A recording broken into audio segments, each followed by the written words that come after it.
Lane County is looking to tackle its budget for the upcoming fiscal year, and as is the case for many local agencies, that means cutbacks. Thank you for joining us. I'm Jennifer Singh.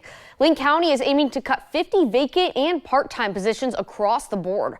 Reporter Noah Chavez shows us why county officials say this was a delicate act to ensure whole departments would not be shut down entirely.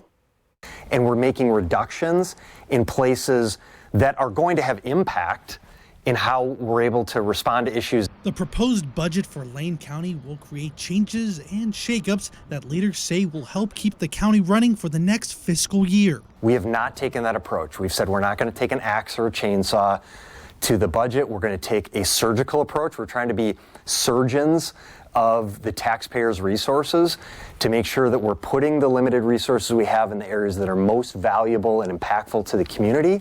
Right now, the proposed budget would remove or phase out some 80 positions from across the county. Many of them are currently vacant or part-time positions.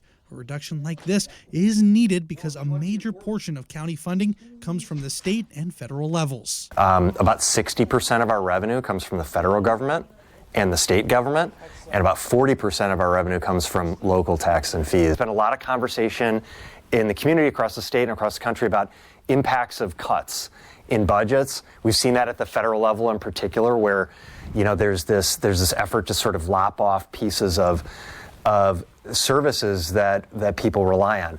Now, the 2025-2026 fiscal year doesn't start until the beginning of July, which gives officials the chance and opportunity to look over and make some adjustments to that budget.